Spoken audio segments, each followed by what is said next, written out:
Perú es un país de contrastes, un país de paisajes espectaculares desde las altas cumbres de los Andes hasta también las selvas casi amazónicas que también se encuentran en el país.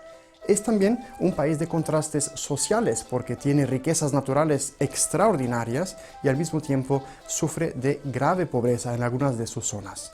Para hablarnos de estas experiencias y lo que significan estos retos también históricamente para la Iglesia Católica en el Perú, tenemos el gran gusto de tener con nosotros hoy a su excelencia el obispo de Ayaviri, de la prelatura de Ayaviri, con nosotros el obispo Kai Martin Schmalhausen. Bienvenido a nuestro programa. Muchas gracias, Johannes. Una alegría estar aquí contigo y con todos nuestros telespectadores. Monseñor, comenzamos con la primera quizás pregunta que nos viene a la mente al hablar del Perú. Tiene extraordinaria riqueza natural y sin embargo sufre también de una grave pobreza. ¿Por qué ese contraste? Pues en primer lugar lo has expresado muy bien. El Perú es un país de una contrariedad, unos contrastes enormes. Un país muy rico en recursos, en posibilidades, ciertamente con una geografía muy complicada, porque tenemos costa, una sierra en medio muy alta y luego una selva extensa. ¿Eso complica, por ejemplo, cuestiones de agricultura o de desarrollo de las tierras? Con eso ya comenzamos a responder la pregunta, sí. Ciertamente esto lleva en parte a un escenario complicado de desarrollo económico del país. La conquista del Perú ha sido una labor extraordinaria, tanto por parte de los incas como por parte de los españoles, pero teniendo en cuenta la variedad de climas, de pisos geográficos y climáticos, y las alturas y bajuras, por decirlo de alguna manera, hace difícil que el país pueda ser realmente productivo de manera rápida, pronta. Más bien diríamos que requiere de mucha inversión y paciencia para explotar los recursos naturales y para que estos luego puedan llegar también a las personas más pobres y necesitadas, ¿no? Me imagino que también en este sentido uno de los problemas quizás persistentes es el fenómeno muy latinoamericano, infelizmente, de la corrupción. También en el Perú existe ese fenómeno problemático. Claro que sí. Es un problema que es de larga data y que lo hemos sentido ciertamente con una agudeza más especial en los últimos 15 o 20 años, sobre todo en el régimen de Fujimori, donde la corrupción llegó casi, diríamos, a una cima. Y es una situación que nos afecta, como afecta de hecho a todo el continente latinoamericano. El Perú, sus gobiernos necesitan ensayar ciertamente mucho más lo que es la transparencia política, económica, institucional. Vamos a regresar en el tiempo unos años atrás.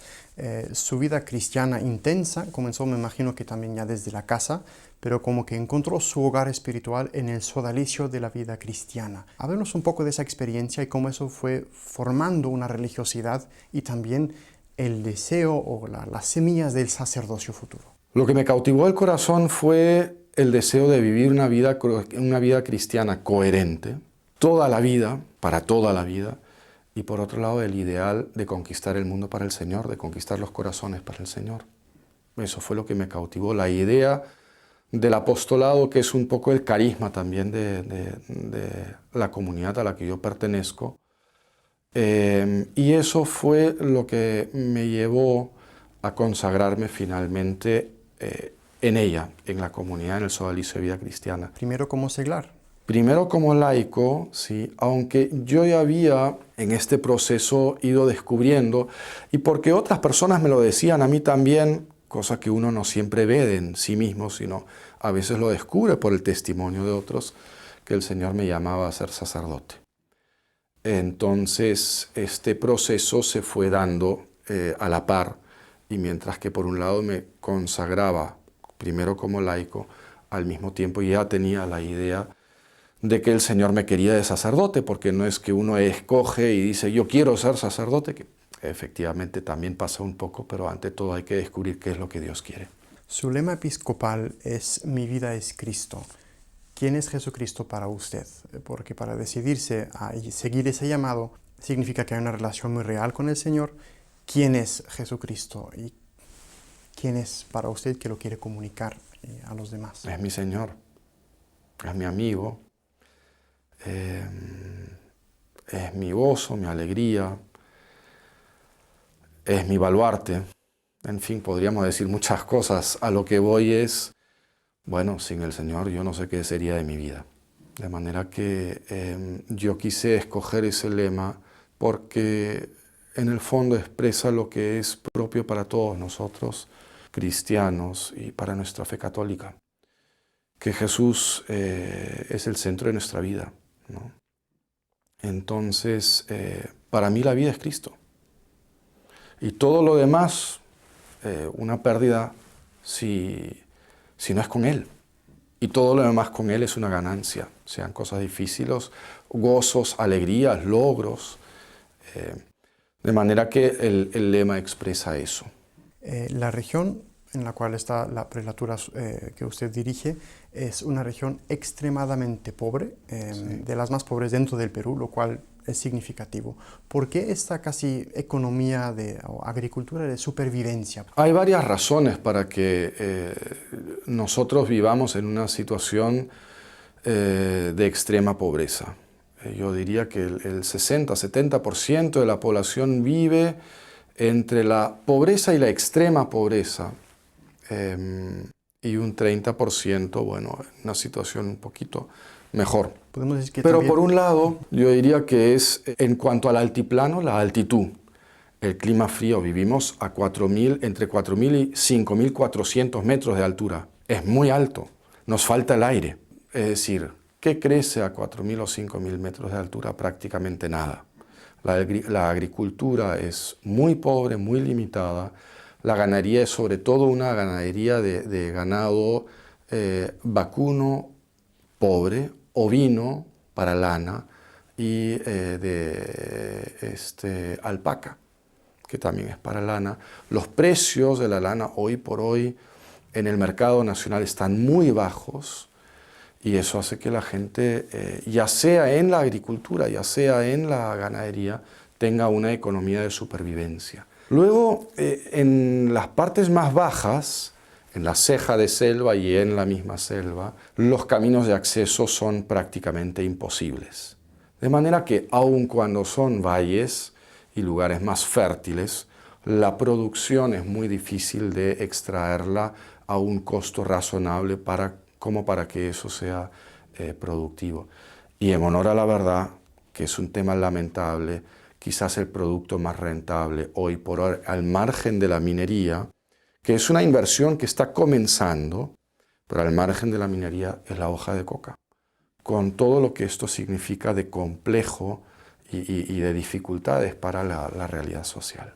Vamos a hablar un momentito sobre este tema de la coca, el narcotráfico. En algunos países de Latinoamérica ha hecho daño tremendo. ¿Cómo es esta situación en el Perú? Yo sé que la región en la que usted está es una de las regiones del Perú que más produce.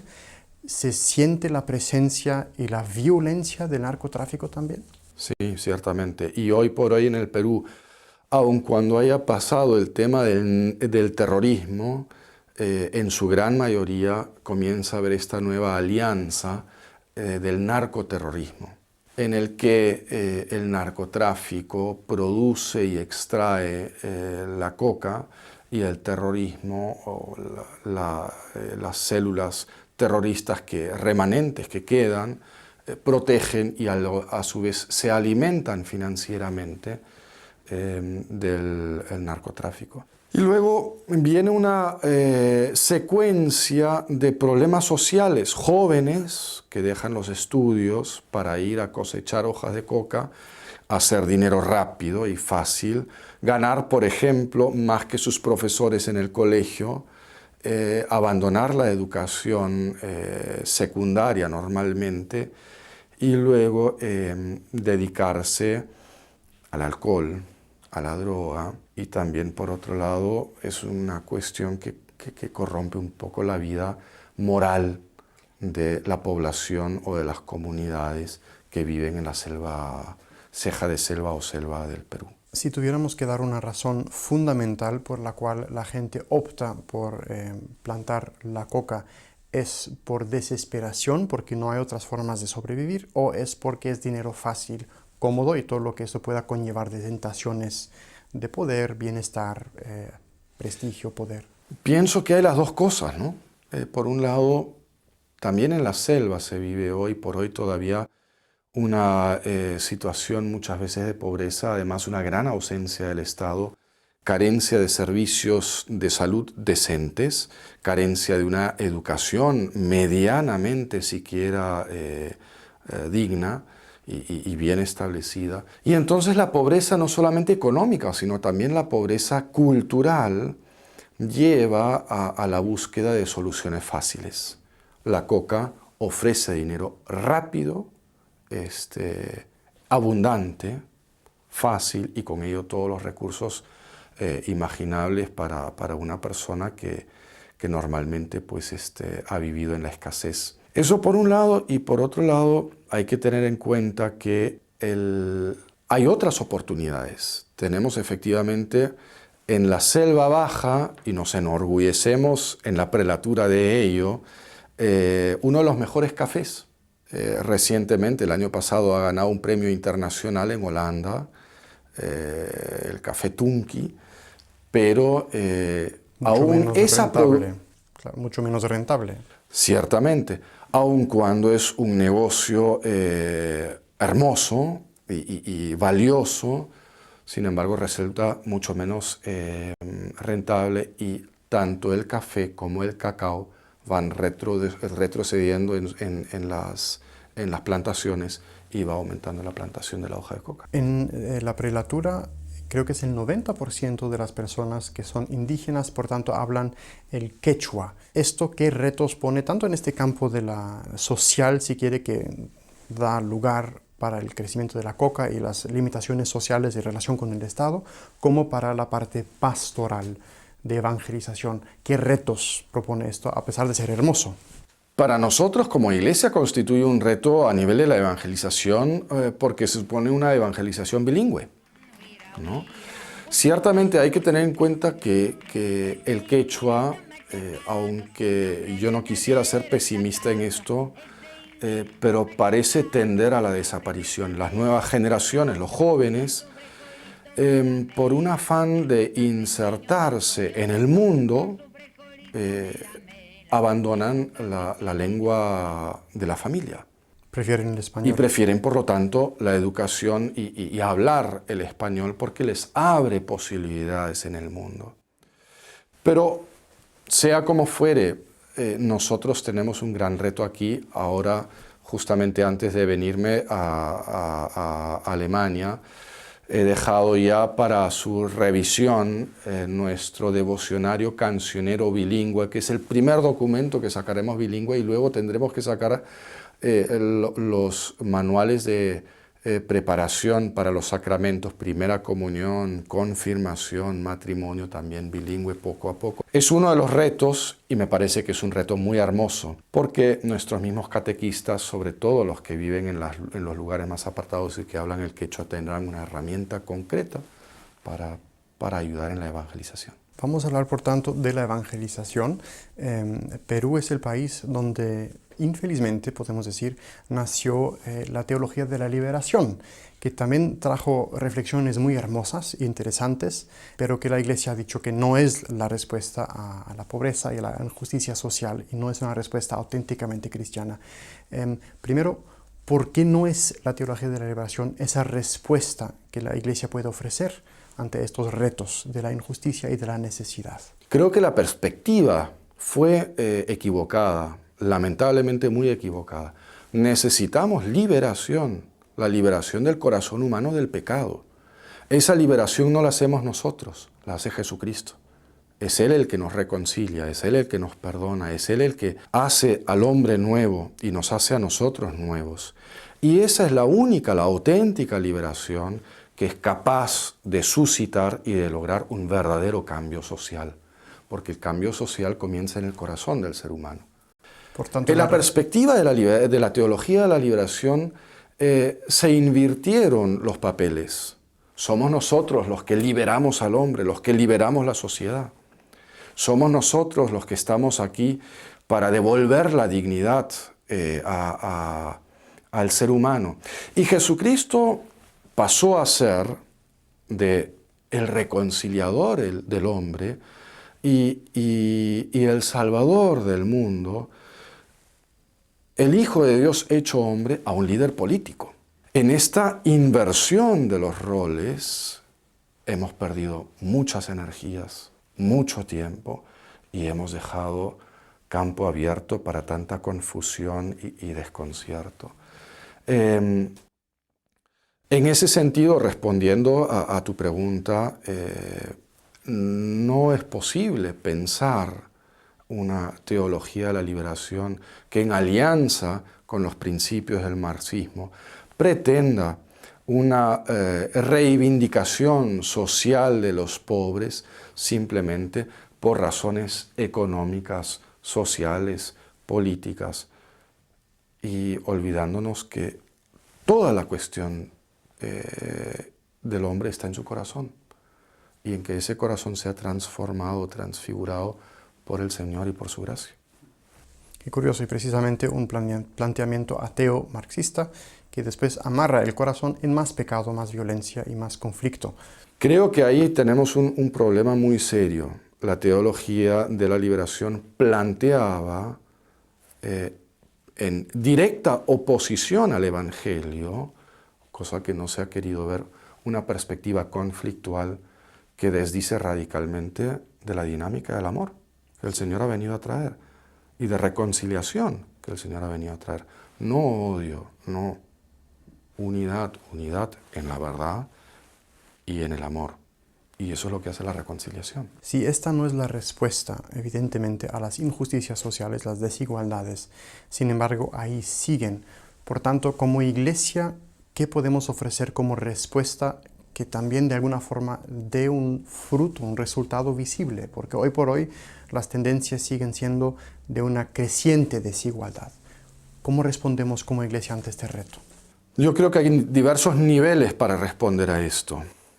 En primer lugar, pienso que es un error que como iglesia pretendamos sustituir al Estado. El Estado tiene su responsabilidad, su función social y debe asumir este rol y no pensar que lo van a hacer terceros. ¿Siente que hasta ahora no lo hace el Estado?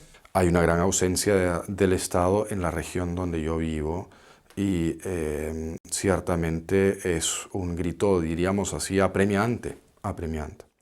Pero por otro lado, la Iglesia no puede desentenderse de las preocupaciones y las angustias personales, familiares, sociales que vive el pueblo de Dios, que viven nuestros fieles. Y por lo tanto nos toca estar cerca a ellos. En la medida de nuestras posibilidades hemos procurado, aunque ciertamente mi prelatura, puedo decirlo así con toda honestidad, está en bancarrota, pero por ayudas de terceros, de católicos generosos, también de algunas empresas que ven la importancia, la responsabilidad social que tienen en la zona, hemos podido a través de Cáritas organizar algunas actividades de importancia a nivel de salud, a nivel de agua potable para las comunidades, a nivel de educación, y ponemos nuestro grano de arena. Ese es un nivel. Y luego el otro nivel es el nivel de la evangelización. Esto significa un anuncio del Evangelio cercano, claro, directo, que realmente satisfaga el hambre de Dios que tienen los corazones de la gente. No hay justicia social, no habrá justicia social si es que no tocamos y ayudamos a la conversión de los corazones. Y no tengo reparo en decirlo, aquí donde vivo yo y donde la gran mayoría es gente muy pobre, sin embargo las injusticias entre ellos mismos pueden ser atroces. Entre los mismos pobres. Sí, de manera que la primera tarea de la Iglesia siempre es esta, sin por eso descuidar el otro ámbito de la caridad efectiva, ¿no?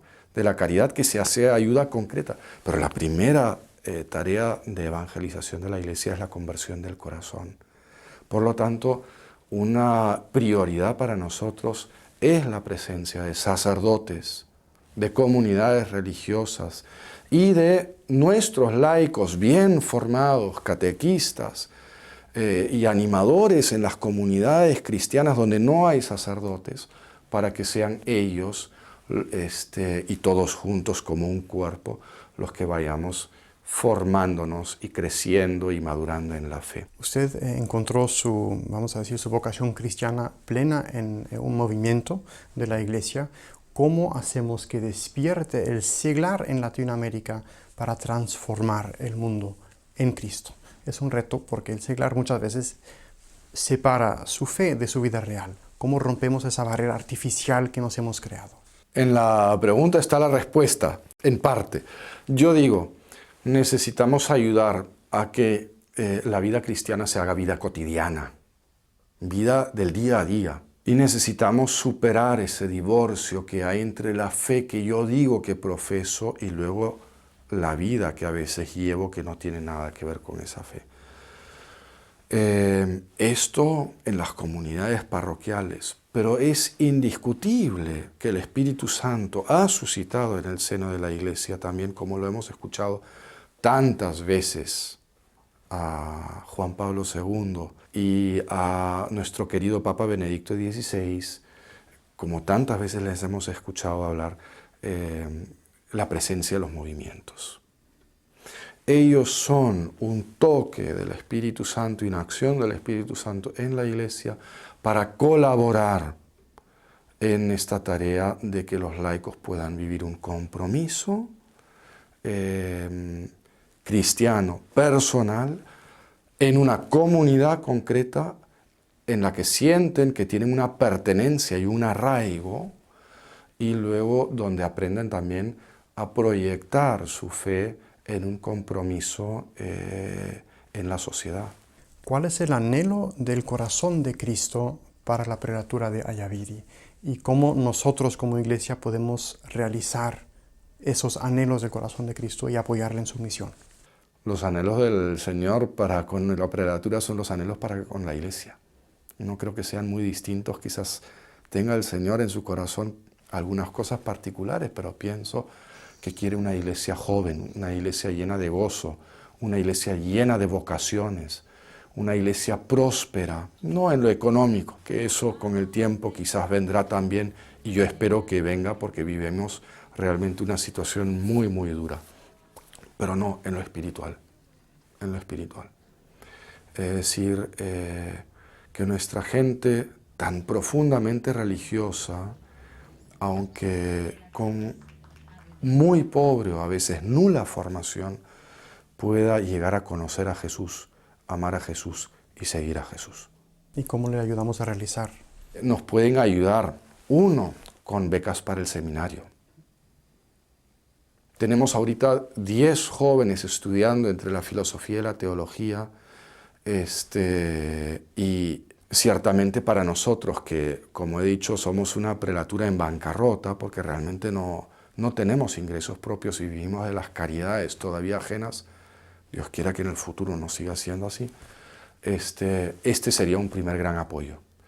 El apoyarnos con becas para nuestros seminaristas, 1.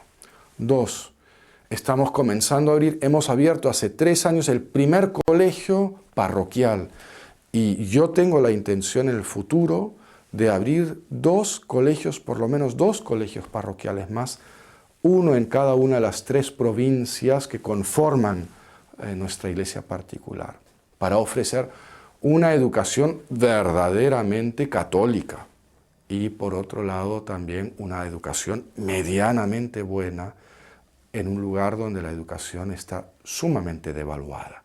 Eso sería una segunda ayuda.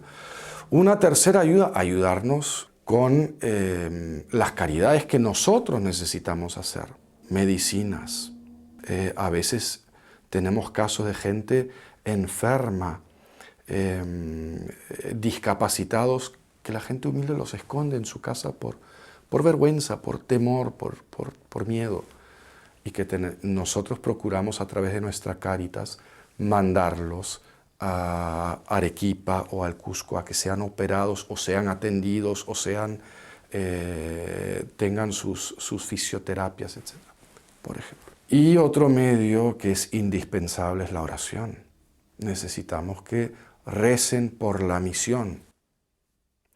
Y que los que no están en la misión, sino que viven en lugares en que la Iglesia tiene una cierta estabilidad y seguridad, oren por los que estamos en la misión. Que necesitamos la fuerza de sus oraciones, que Dios la escucha y nos dará a nosotros la ayuda. Monseñor, se nos acabó el tiempo, pero no quisiera terminar el programa sin que nos diera la bendición de los que estamos en este estudio, algo improvisado, y también a los que siguen el programa en la televisión y en la radio, si nos pudiera dar su bendición. Claro que sí, con mucho gusto, y además un cariñoso saludo para todas las personas que están con nosotros el día de hoy. Nuestro auxilio es el nombre del Señor, que hizo el cielo y la tierra. Dios Todopoderoso, rico en bondad y misericordia, te invocamos y pedimos la abundancia de tu gracia y de tu bendición. Haz descender sobre nosotros la fuerza de tu palabra para que seamos ministros de tu Evangelio. Y la bendición de Dios Todopoderoso, Padre, Hijo y Espíritu Santo, descienda sobre vosotros y permanezca para siempre.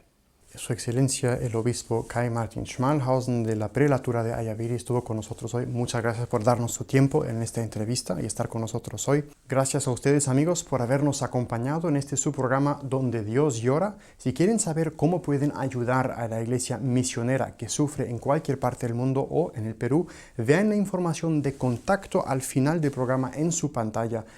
Gracias por habernos acompañado y Dios les bendiga mucho. Si Dios quiere, nos vemos la semana que viene. Thank